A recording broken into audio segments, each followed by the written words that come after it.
Hey, good buddy. Want to learn about big rigs? Check this out.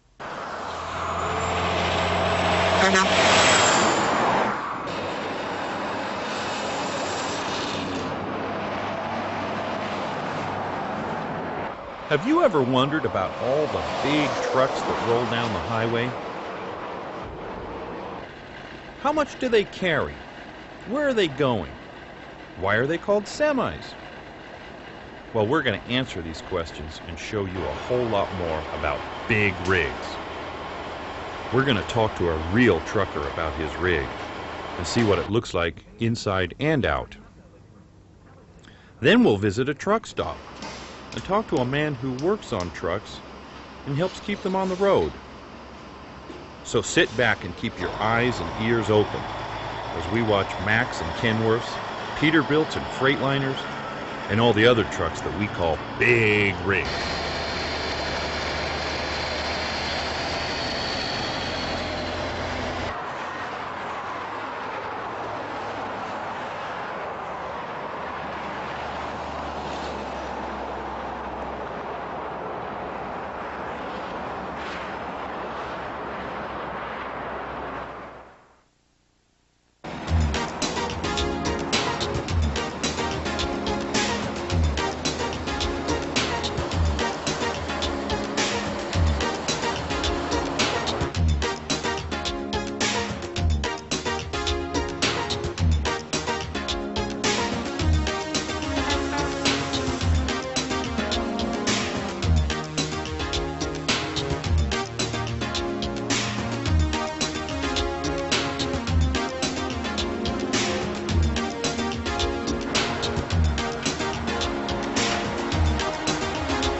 Trucks come in all different shapes and sizes. And big rigs are really two different parts. The front part, where the driver sits, is called the tractor. And the tractor pulls the back section, which is called the trailer. And the trailer is where the load is carried. Most of the time, the trailer doesn't have any front wheels. Its wheels are in the back. That's why they're called semi-trailers, or semis for short. Big rigs are often called 18-wheelers. Count the wheels sometime and you'll see why. They have 10 wheels on the tractor part and 8 wheels on the trailer. When you see a big rig on the highway, you'll notice that there are two kinds of tractors. The conventional tractor has the driver sitting behind the engine. Sometimes a conventional is called a long nose because of how the front looks. The other kind of tractor is called a cab over or snub nose. With this type of tractor, the driver's position is above the engine. One advantage with a snub nose is that the driver can see a wider and bigger area in front of him. And if you need to get at the engine, the whole cab can be tilted up. One thing you'll notice right away if you look at a lot of trucks is how the owners like to customize them and add their own personal touch.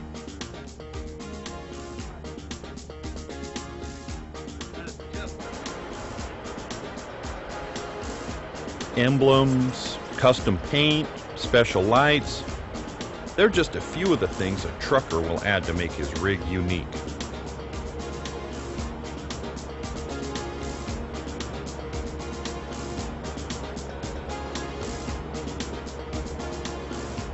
There's only only 2 internationals in the United States that have chrome front bumpers, and this is one of them. Big rigs are powered by huge diesel engines, and these are usually made by companies like Cat and Cummins. These engines must be both powerful and reliable if they're going to pull a big truck. We talked to a professional truck mechanic.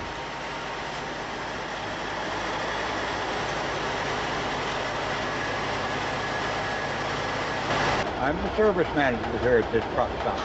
When all these trucks come in and they need repairs or flat tires, I talk to the truck driver and see what their needs are, and then I write a work order out, explain exactly what's the matter with the truck or what needs to be done, and then I get the driver to sign it, and then he can either get in his cab, sometimes he goes to sleep, or sometimes he goes over for a cup of coffee, and then we take care of that driver's needs.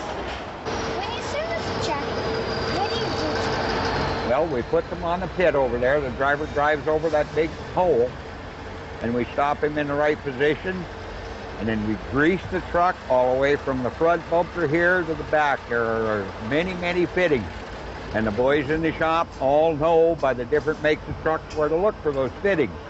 We drain all the oil out of the engine and change the filters and put new oil in. And we do that to the truck about every 10,000 miles. These trucks don't hold gas. They use diesel, which is a petroleum product, not quite highly as refined as your gasoline. And most of these trucks have a maximum capacity, or the most diesel they can hold is about 190 gallons. The boys on the pump island usually put in between 100 and 150 gallons when they come in to fill it. How far can these trucks go? Well, these trucks, some of them get about 6 miles to the gallon of fuel, and most of them are getting down to about 4. So they don't get nearly as far as you think you're going to. Your car, your mama's car, your dad's car probably gets in the neighborhood of 20 miles to the gallon, and these trucks get between 4, and some of them, as the newer ones, are up to about 6.5 miles to the gallon. How many trucks do you see going through here a day? Well, just in the shop alone, in a 24-hour period, the shop is open 24 hours a day because these drivers drive all night, some of them. And some days we write as many as 45 and 50 work orders. That could be all the way from one tire repair or just a trailer washout to maybe a full serve, which is grease job and oil change, and maybe even some brakes overhaul. How long does it take to service a truck? When we do the complete grease job and oil change and all the inspection looking for oil leaks and everything, it takes one man approximately 1 hour to do the job very thoroughly. We look for a lot of different things when we're under there. We are trying to make it as safe for you and Mom out there on the highway with these trucks as we can possibly make it, because we could have possibly an oil leak or a worn out brake that the driver doesn't see. He's tired in the middle of the night, checks his truck over, and he might miss those things. We do a thorough job of inspecting the trucks underneath, all those parts, look for worn parts, just so they don't fall apart, break down on the road, or have an accident. We try to be as safe as we can and make it as safe for you and Mom and the truck driver as we can. If you watch big rigs going down the highway, one thing you'll see right away is that there are many different types of trailers and loads. Let's look at a few of the more common. A trailer behind a trailer is called a double. The smaller trailer in back is called the pup.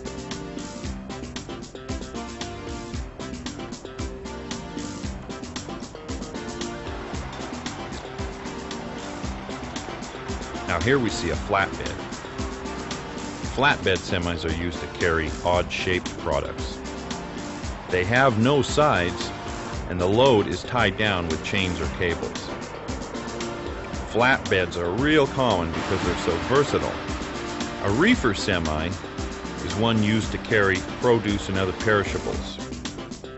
If you look at the front of a reefer semi, you'll see the refrigeration unit that's used to keep the load cool. Another common sight on the highway is a semi loaded with cars.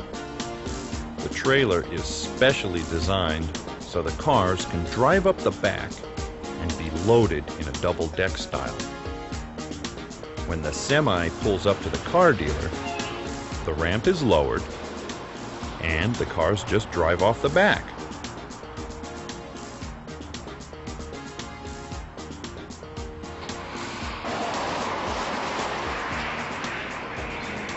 There are almost as many trailer types as there are products we use.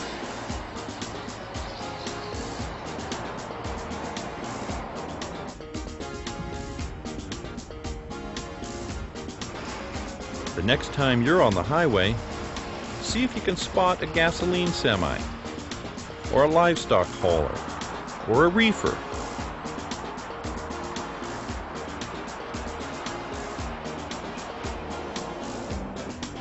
Then look for a flatbed.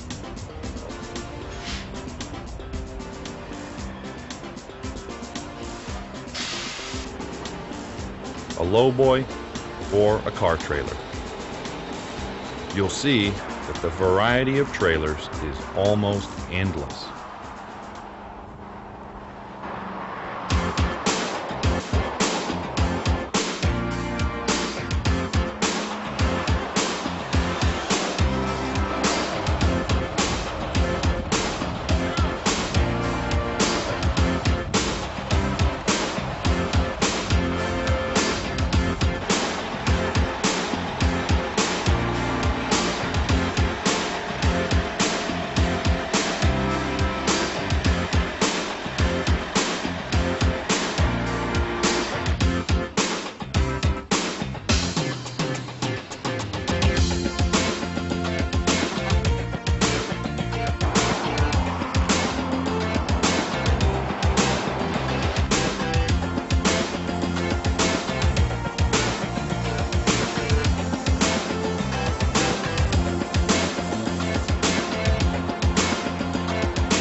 The men and women who drive trucks for a living are a very special breed.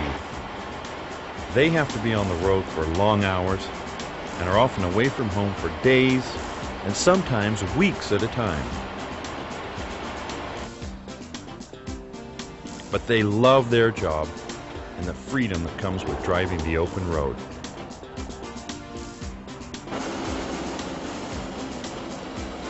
And they wouldn't trade that lifestyle for anything. We talked with some truckers.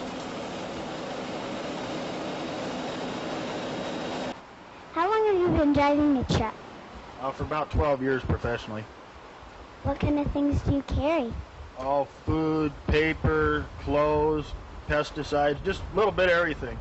Anything you can find in the store. Where do you go? We run all 48 states, major cities, New York, Atlanta, Miami, and then up into parts of Canada as well, so pretty much all over the place. Do you travel alone? Pretty much run alone. Once in a while I take a friend with me that's on vacation or something, but most of the time I'm by myself. How much does your truck weigh? Well, fully loaded it's about 80,000 pounds, which is equivalent to about 40 cars, and empty it's 35,000 pounds, which would be about 17 and a half cars. Does it go very fast? Oh, if I want to go real fast, it'll do 70, 75, but as a professional, you stay at the speed limit and it's safer for everybody that way. Is it hard to drive? In some ways it's easy, in some ways it's hard. It takes a lot longer to stop. You have to swing quarters wider when you get into traffic. You have to maintain a lot safer distance. I'd have to say, yeah, overall it's a highly stressful job. Where do you sleep? Oh, I sleep right in this big compartment directly behind you there. I got a bed and a television set and closets and everything. That's my home, my little bachelor's apartment. What's the funniest thing you've seen on the road? Oh, several years ago, I was teaching a friend of mine by the name of Bill Van Ert to drive, and another driver asked him how it looked over his shoulder, which in trucker language means, you know, where are the police and how's the traffic? Well, Bill, not knowing this, looked over his shoulder out the window. He said, all I see is a mountain. And you had to bust up laughing if you were there to see it, because he was so innocent. What does that do? Oh, these switches, these four are for my lights. This one's for what they call a Jacob's engine brake, which helps slow you down on steep mountains. So you don't, because if you don't have one of these, or you go down a hill wrong, you can catch your brakes on fire because you're so heavy. This one's for the heated mirrors. I got heated mirrors, so in the wintertime when you get ice on the mirrors out in Wyoming and Colorado and where it's real cold, you can turn this on and it defrosts your mirrors so you can still safely see. This one here is what they call an air suspension. I have 8 airbags underneath on my axles, and by hitting this switch, if I need to hook up to a trailer, I can hit this switch and it'll lower the back frame of my truck about 4 inches, and it'll make it easier to get underneath the trailer. This here is what we call a 5th wheel slider.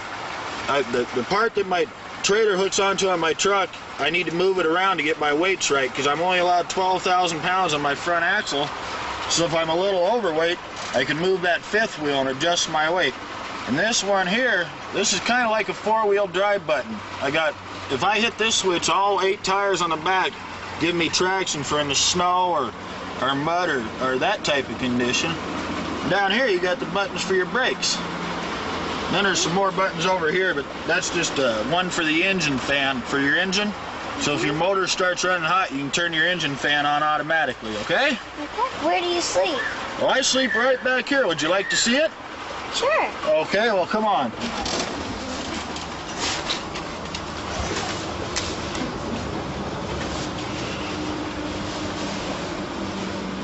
Well, as you can see, this is kind of home up here. Now, you wouldn't have a home without an alarm clock. You got to get out of bed on time, right? Then we got a black and white television for us poor folks. So if you're stuck in town and you sit around and you know, watch TV, kind of like you do at home. You got a closet over here, just like so you can hang your clothes, so you don't look like a slob like me. And you got a bunch of shelves over here for all kinds. It's kind of like a studio apartment, you know. And then what you're sitting on is the bed. You have a door on each side, so if you're in bed and something happens, you have a fire or something, you can get out, emergency exit. That about covers it back here. Can we go for a ride? Sure, let's go.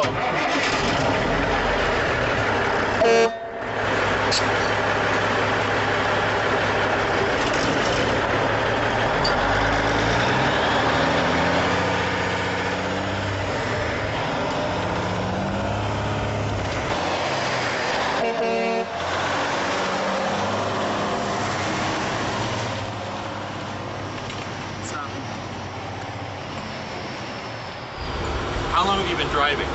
Well, I've been driving for about 15 years now. You like it? Yeah, I do. I like it real well. I'm with my husband all the time. We don't have any children.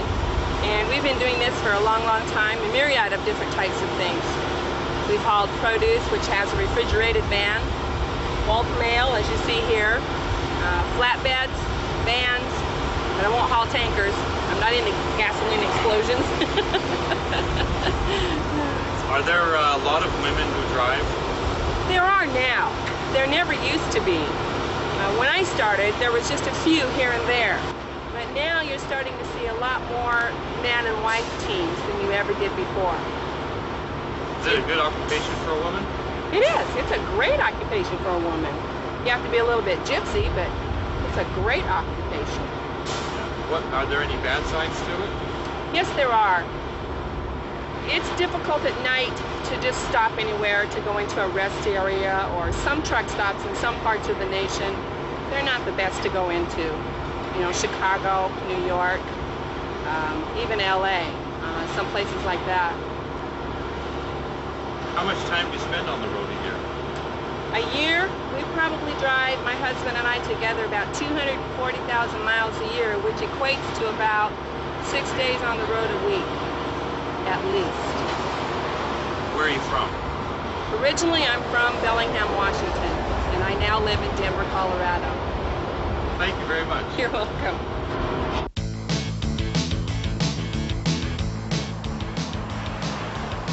Now let's take a look at a whole bunch of trucks and big rigs on the road and in action.